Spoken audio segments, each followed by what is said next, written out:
আসসালামু আলাইকুম। আমি এখন আছি বান্দরবনের গহীনে একটি পাহাড়ি পাড়ায়, যেটা অসাধারণ অসম্ভব সুন্দর। আর এই পাড়ার নিচেই রয়েছে বাংলাদেশের সবচেয়ে উঁচু ঝর্ণা, আর সেই ঝর্ণাটার সৌন্দর্য আপনাদের দেখাবো, সাথে এই অসাধারণ সুন্দর পাহাড়ি পাড়াটা।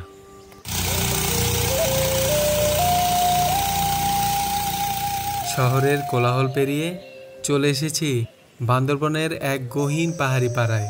এখানে পৌঁছাতে শারীরিক শক্তির সাথে মানসিক শক্তিও জরুরি। এখানে সময় চলে প্রকৃতির নিয়মে, আর মানুষ বাঁচে মাটির কাছাকাছি। এই পাড়ার নিচেই রয়েছে বাংলাদেশের সবচেয়ে উঁচু ঝর্ণা লাংলক। আর পাহাড়ের উপরে ছোট্ট এই পাড়ার নাম পাওপাড়া, যেখানে বসবাস করে খুমি সম্প্রদায়ের 28টি পরিবার, যারা মূলত খ্রিস্টান ধর্মের অনুসারী। আজকে থাকবে তাদের জীবন আর সংগ্রামের গল্প, সাথে দেখব বাংলাদেশের সবচেয়ে উঁচু পাহাড়ি ঝর্ণার সৌন্দর্য। চলুন শুরু করি আজকের এই যাত্রা বান্দরবনের গহীনে অজানা সৌন্দর্যের খোঁজে।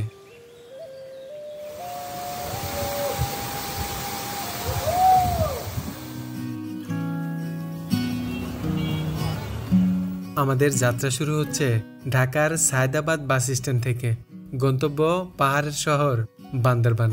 326 কিলোমিটার দৈর্ঘ্যের এই পথটুকু পাড়ি দিতে সময় লাগবে আনুমানিক 7 থেকে 8 ঘন্টার মতো। নন এসি বাস ভাড়া পড়বে 850 থেকে 900 টাকা, আর যদি এসি বাসে যান সেক্ষেত্রে ভাড়া পড়বে 1800 টাকার মতো।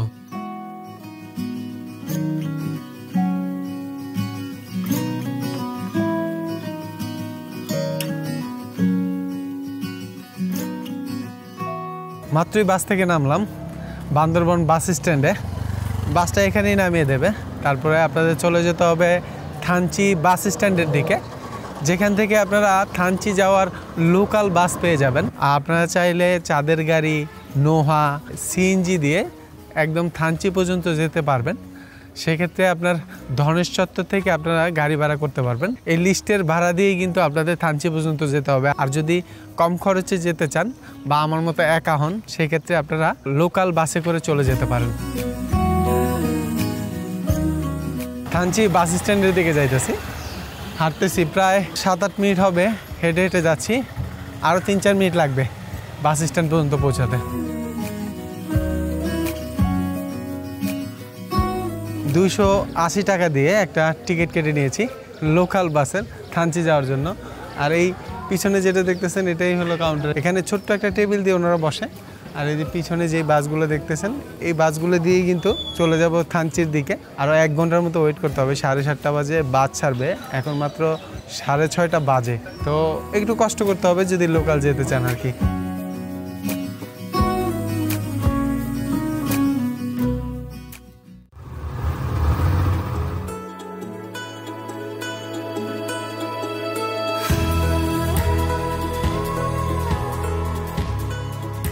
বান্দরবন শহর থেকে থানচির উদ্দেশ্যে দিনের প্রথম বাসটি ছেড়ে যায় সকাল 7:30 মিনিটে। এরপর 1 ঘন্টা 30 মিনিট পর পর বাসগুলো ছেড়ে যায় থানচির উদ্দেশ্যে। আর দিনের শেষ বাসটি ছেড়ে যায় বিকাল 3টায়। বান্দরবন শহর থেকে থানচির দূরত্ব প্রায় 75 কিলোমিটার, যা পাড়ি দিতে সময় লাগবে আনুমানিক 4 ঘন্টার মতো, যেখানে প্রতিটি বাঁকে অপেক্ষা করছে অদেখা সৌন্দর্য। আমরা এই বাসে করে যাচ্ছি থানচির দিকে। 10 মিনিটের যাত্রা বিরতি দিছে একটা, তো দেখি কিছু খাওয়া যায় কিনা।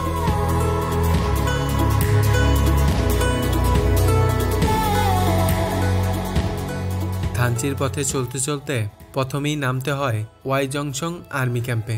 এখানে জমা দিতে হয় জাতীয় পরিচয়পত্র। এরপর আবারও শুরু হয় যাত্রা।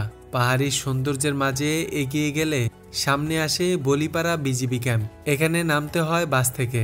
5 টাকা একটি ফর্ম কিনে সেখানে লিখতে হয় নিজের কিছু তথ্য, সঙ্গে জমা দিতে হয় জাতীয় পরিচয়পত্র। এরপরের রাস্তাটা যেন শুধু সৌন্দর্যের মায়াজালে আপনাকে আটকে রাখে, যেখানে পাহাড় আর সবুজের মেলবন্ধন প্রতিটি মুহূর্তকে করে তোলে অনন্য।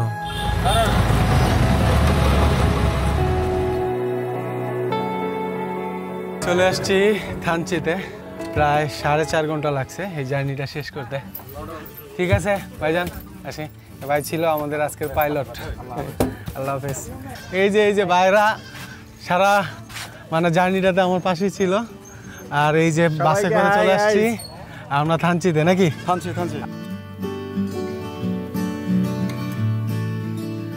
বাস থেকে নেমে চলে আসছি এই যে গাইডের যে অফিস আছে, মানে এখান থেকে আপনার গাইডের এন্ট্রি করে তারপরে নিয়ে যেতে হবে, তারপরে আবার ওই যে থানা থেকেও এন্ট্রি করতে হয়।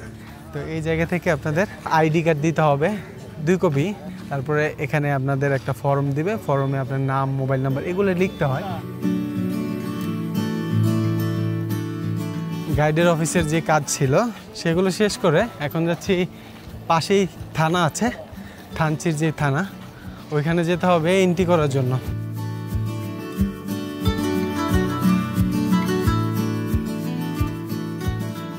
আমরা একটা পাড়াতে থাকবো রাতে, তো সেখানে তো কিছুই পাওয়া যাবে না। তো এই জায়গা থেকে, এই থানচি বাজার থেকেই আপনাদের প্রয়োজনীয় আপনারা যা খেতে চান এগুলো এখান থেকে নিয়ে নেবেন। কিছু জিনিসপত্র কিনে নিয়েছি যেগুলো পাড়াতে রান্না করে খাবো। আর এখন যাচ্ছি নৌকার যে ঘাট আছে ঘাটের দিকে।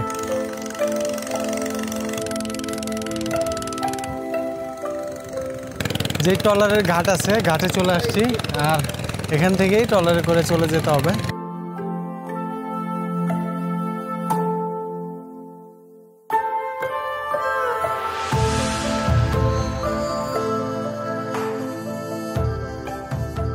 বান্দরবানের প্রাণ সাঙ্গু নদী, একমাত্র নদী যা পাহাড় থেকে নেমে দক্ষিণে গিয়ে মিশেছে বঙ্গোপসাগরে।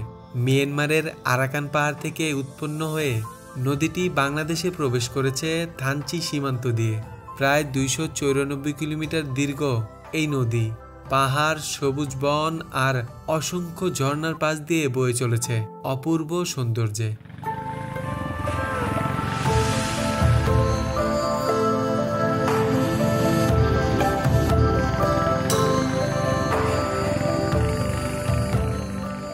বর্ষায় তীব্র স্রোত, শীতে শান্ত। সাঙ্গু নদীর রূপ বদলায় ঋতুর সঙ্গে। নদীর তীরবর্তী মানুষের জীবন এখনো মিশে আছে প্রকৃতির নিবিড় ছোঁয়ায়। আর আমাদের ট্রলারটি ছুটে চলেছে বাঘের মুখ নামের এক অনন্য জায়গার উদ্দেশ্যে। সেখান থেকেই শুরু হবে আমাদের পাহাড় ট্রেকিং এর মূল যাত্রা।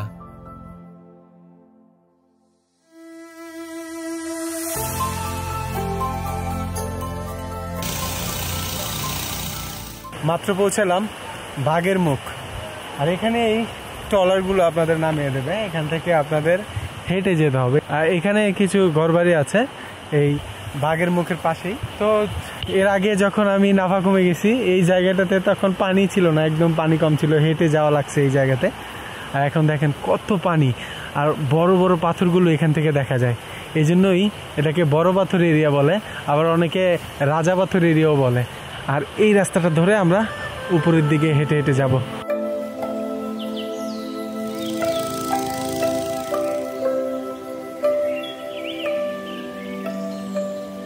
বাঘের মুখ অসাধারণ এই জায়গায় পাহাড়ি প্রকৃতির মাঝে তৈরি হয়েছে কয়েকটি ঘরবাড়ি, যেখানে পর্যটকদের জন্য রয়েছে থাকার ব্যবস্থা। ভ্রমণকারীদের সুবিধার কথা ভেবেই এখানে গড়ে উঠেছে ছোট্ট দোকানও, যেখানে বসে আপনি চাইলে কিছু খেয়ে নিতে পারেন। পাহাড়ি ট্রেকিংয়ের পথ এখান থেকেই শুরু, তবে আমাদের গন্তব্য ভিন্ন। আমরা যাচ্ছি সেই নির্জন পথের খোঁজে, যেখানে এখনো তেমন পর্যটকের পা পড়েনি।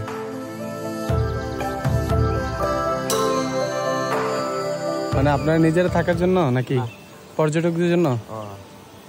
পর্যটকরা আসলে এটাতে থাকতে দিবেন না? আচ্ছা, এই জায়গাটাতে যে ঘরগুলো আছে এটা কত বছর হবে সবাই আছে এখানে? 4 বছর হবে না? না, এর আগে যখন আসছিলাম, যখন একদম নাফাকুম গেছিলাম দাদা, বুঝছেন, তখন কিন্তু এতগুলা ঘর ছিল না, কম ছিল মনে না। এখন মনে নতুন করে হয়েছে অনেকগুলা। পর্যটক আসে দেখে এই জন্য করছে সবাই না? আপনাদের পাড়ার তো কোনো নাম নাই এখন পর্যন্ত, পাড়া হয় নাই এটা নাকি? কারবারি নাই এখানে না? কারবারি তো উপরে ওই যে পাওপাড়া যেটা, ও উনি আপনাদের কারবারি না?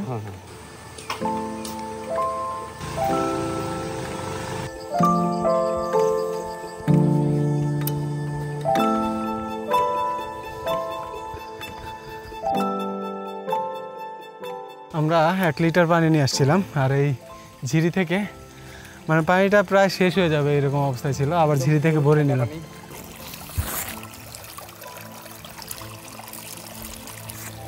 ঝিরির পানি প্রচুর ঠান্ডা হয়, মানে সবসময়। আর এটা বহমান পানি তো, এটা চাইলে আপনি খেতে পারবেন। আর এই পানিটার স্বাদও কিন্তু খুব ভালো। 40 মিনিট হাঁটার পর দূর থেকে চোখে পড়বে লাংলক ঝর্ণার মনোমুগ্ধকর দৃশ্য। কিন্তু এখানেই যাত্রা শেষ নয়। ঝর্ণাটিকে দূর থেকে দেখেই আবারও এগোতে হবে পাহাড়ি পথ বেয়ে, আর সেই পথ ধরেই পৌঁছানো যাবে নির্জন আর শান্ত পাওপাড়া।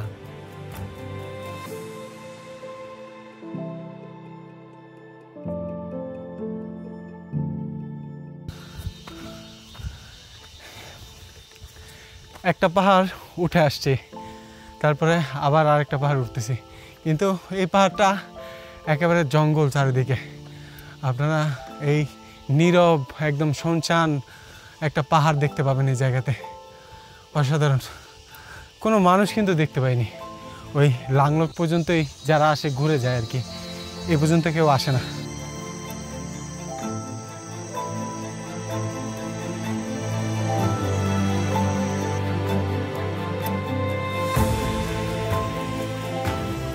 এরা এই কি কোনো পর্যটক নিয়ে আসছেন এই জায়গায়? এই জায়গায় না, কোনো টুরিস্ট আনি নাই। ফার্স্ট খুব একটা ন্যাচারাল পাহাড়। পাহাড় কাকে বলে আর কি, পাহাড়ের যে গহীনে যে গ্রাম, ওখানে থাকবো, দেখবো কি আছে এখানে।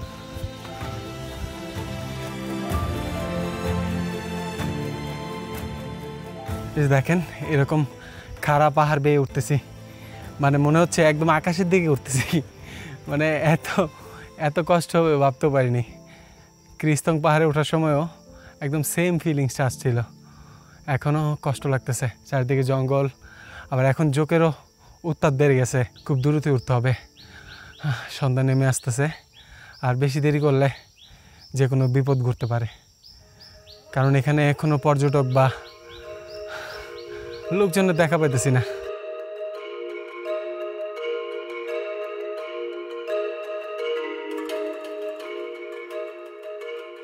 এই পাড়াটা দেখার জন্যই 3টা পাহাড় পাড়ি দিতে হয়েছে।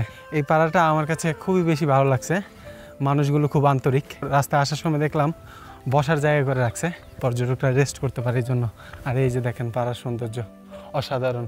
এখন গুড়ি গুড়ি বৃষ্টি হচ্ছে, আর এই বৃষ্টির মধ্যেই আমরা চলে আসছি পাওপাড়াতে। আমরা আজকে এই রুমে থাকবো। করিম ভাই এখানে থাকবো না আজকে? দিনের বেলাও এই রুমগুলাতে অনেক অন্ধকার থাকে, আর বৃষ্টিটা মানে গুড়ি গুড়ি পড়তে আছে, কমতেছে না। পাড়াটা কিন্তু খুব সুন্দর, এত কষ্ট করে হাইটে আসছি এই পাড়ার সৌন্দর্য দেখার জন্য। আর এই পিছনে যেই ঘরটা দেখতেছেন, এখানেই আজকে রাত্রি যাপন করব।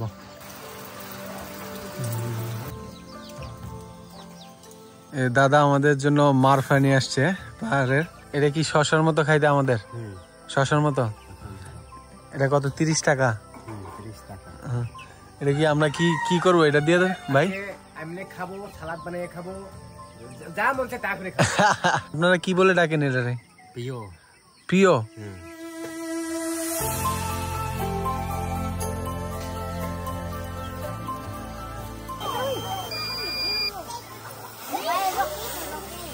ধরবা তোমরা? ধরো। ছোটরা বাংলা বোঝে? বুঝে না? ওরা বাংলা বোঝে? বুঝে না? তোমরা বোঝো না? সবাই ড্রোন উড়ানো দেখতে চলে আসছে, আর পুরো পাড়ার সব বাচ্চারা চলে আসছে এই একই জায়গাতে। দেখেন, তাই সবাই চকলেট দিলাম। আর এই যে এইখানে দেখেন পুরো এরিয়াটা জুড়ে কিন্তু পাড়া রয়েছে। পাড়াটা কিন্তু মোটামুটি বড় অন্যান্য পাড়া থেকে। তো পাড়াটা ঘুরে ঘুরে দেখবো, আপনাদেরও দেখানোর চেষ্টা করব।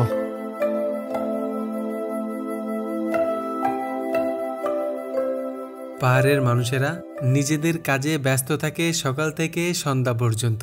ছোট ছোট বাচ্চারাও এখানে শিখে গেছে দায়িত্ব নিতে। অনেক কাজ তারা নিজেরাই করে। পাহাড়ের সৌন্দর্য অপূর্ব হলেও জীবন এখানে অনেক কঠিন। সাধারণ সুযোগ সুবিধা নেই বললেই চলে। সাধারণ চিকিৎসার জন্য তাদের যেতে হয় ঘন্টার পর ঘন্টা পথ পাড়ি দিয়ে। তবুও এই পাহাড়ের মানুষগুলো সুখী। কারণ প্রকৃতির কোলে থেকে কষ্টকে সঙ্গী করে তারা খুঁজে নেয় জীবনের প্রকৃত আনন্দ।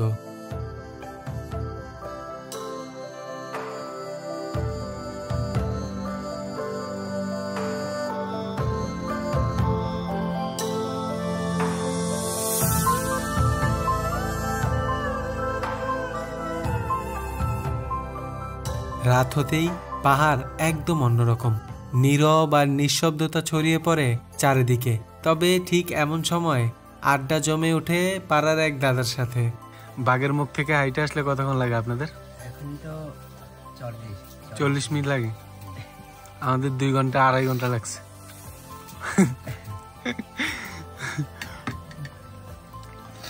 আপনার বাড়ি কি সামনে নাকি?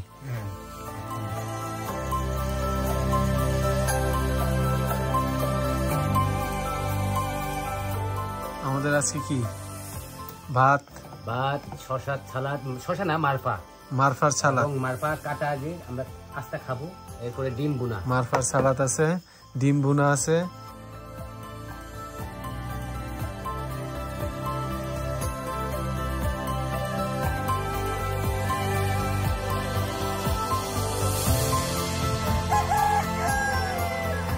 গুড মর্নিং সবাইকে পাওপাড়া থেকে। অসাধারণ সুন্দর সকালের কিছু দৃশ্য দেখতে পাচ্ছি। মানে পাশেই মেঘ জমে আছে এই পাড়ার পাশে, আর সূর্য উদয় হবে এরকম একটা টাইমে। মানে মেঘের ভিতরে সূর্যটা এখন আছে, কিন্তু সূর্যের যেই লালচে আলোটা সেটা কিন্তু দেখা যাচ্ছে।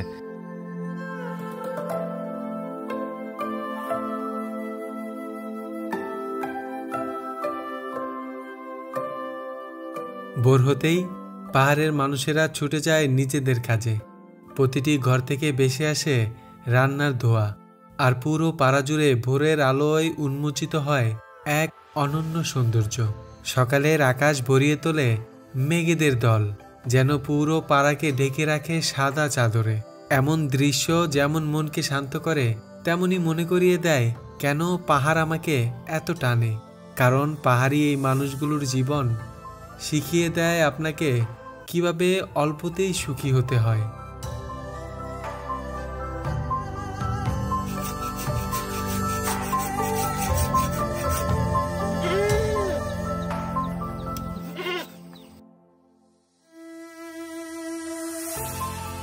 সকাল থেকে ঘুরে ঘুরে দেখতেছি অলরেডি সূর্য উদয় হয়ে গেছে। এ পাড়ার মানুষগুলো খুবই আন্তরিক। এখানে কিছু সমস্যাও আছে, সেটা পানির সমস্যা। পানি খুব সহজে পাওয়া যায় না আর কি, জিরি থেকে আনতে হয়। আর দ্বিতীয়টা হলো এখানে টয়লেটের কোনো ব্যবস্থা নেই আমাদের। তো এখানে যদি আসেন এই জিনিসগুলো আপনাদের একটু কষ্ট করে ম্যানেজ করতে হবে যদি এরকম সৌন্দর্য দেখতে চান।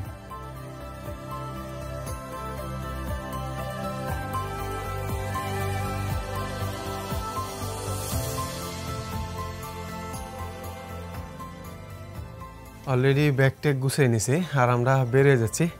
এই দাদার বাড়িতে কিন্তু আমরা ছিলাম। দাদার নাম কি? লংচিয়া। লংতিয়া। দাদার নাম হলো লংতিয়া। তো দাদা ঠিক আছে, ওকে, আল্লাহ হাফেজ। ওকে ওকে, তো দাদার থেকে বিদায় নিয়ে নিলাম। আর ওনার বাড়িতেই, মানে এই জায়গাটাতে রাত্রি যাপন করছি আমরা। দাদা খুবই ভালো লোক, আসলে থাকছি, ওনার সুযোগ সুবিধা ভালোই দিছে। এখানে ওইরকম টুরিস্ট আসে না, তো যারাই আসে ওনারা এখানে থাকতে পারবেন আপনারা।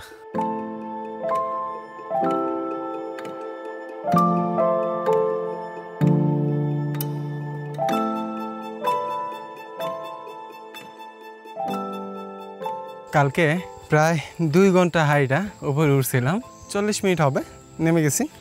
মানে দূরত্বই নামছি, কারণ জোকের উপদ্রব এতটাই বেশি যে আপনি যত দেরি করবেন তত আপনাকে জোকে ধরবে। একদম নিচেই কিন্তু চলে আসছি, সামনেই করিম ভাই রয়েছে। তো আমরা একদম দ্রুত নেমে গেছি, আর ঘেমে অবস্থা খারাপ হয়ে গেছে। আর এই পাহাড়ে ওঠা নামা অনেকটাই কষ্টকর। যদি আপনারা আসেন তাহলে এই কষ্টটা আপনাদের মেনে নিতে হবে। আর এদিক থেকে লাংলক বেশি দূরে না। এই পিছনে একটা রাস্তা আছে, একটা চলে গেছে লাংলকের দিকে, আরেকটা চলে গেছে আপনার পাড়ার দিকে। তো আমরা পাড়া থেকে বের হয়ে এখন লাংলকের দিকে যাচ্ছি, এই যে এই রাস্তাটা ধরে।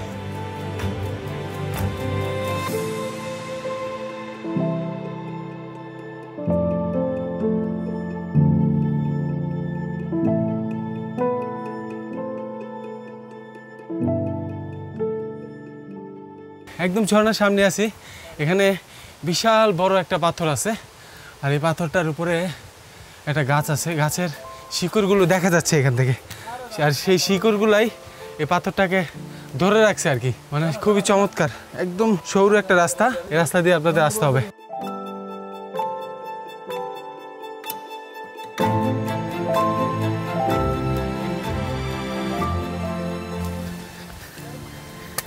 একদম ঝর্ণার সামনে চলে আসছি, আর এত বড় ঝর্ণা।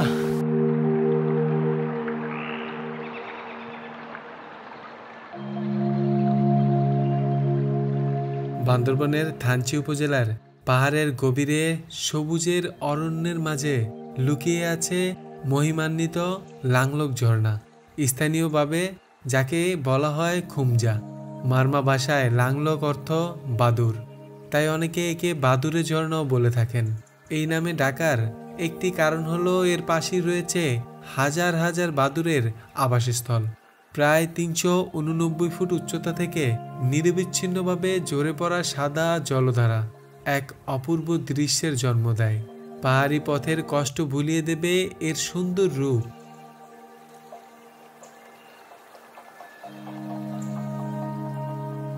লাংলক ঝর্ণার সামনে আছি। এটাই হলো বাংলাদেশের এখন পর্যন্ত আবিষ্কারকৃত সবচেয়ে উঁচু ঝর্ণা, একদম উপর থেকে পড়ে, এজন্য এটা সবচেয়ে উঁচু বলা হয় আর কি। আর আশেপাশে পাথরগুলো ছড়িয়ে ছিটিয়ে আছে, আর নিচ পর্যন্ত কিন্তু অনেকে চলে গেছে গোসল করার জন্য। মানুষ কিন্তু খুব এনজয় করতেছে। আর এটার নিচে গোসল করা মানা আছে, কারণ যে কোনো সময় পাথর পড়তে পারে উপর থেকে, এজন্য মানা করে অনেকে। তো আপনারা যদি চান আশেপাশে যেয়ে বা নিচে যেয়ে গোসল করতে পারবেন।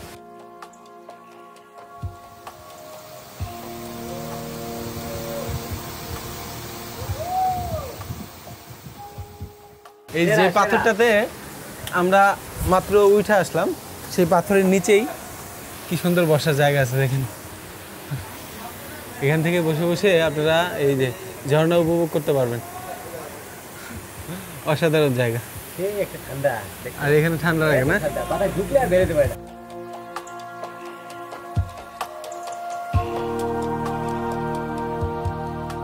লাংলক ঝর্ণার অপার সৌন্দর্য উপভোগ শেষে আমরা ফিরছি একই পথে বাঘের মুখ নামের সেই মনোমুগ্ধকর জায়গায়। এখান থেকে আমাদের ট্রলার নিয়ে যাবে থানচির উদ্দেশ্যে। পুরো ভ্রমণের খরচের বিস্তারিত পাবেন ভিডিওর ডেসক্রিপশনে, সাথে গাইডের নাম্বারও।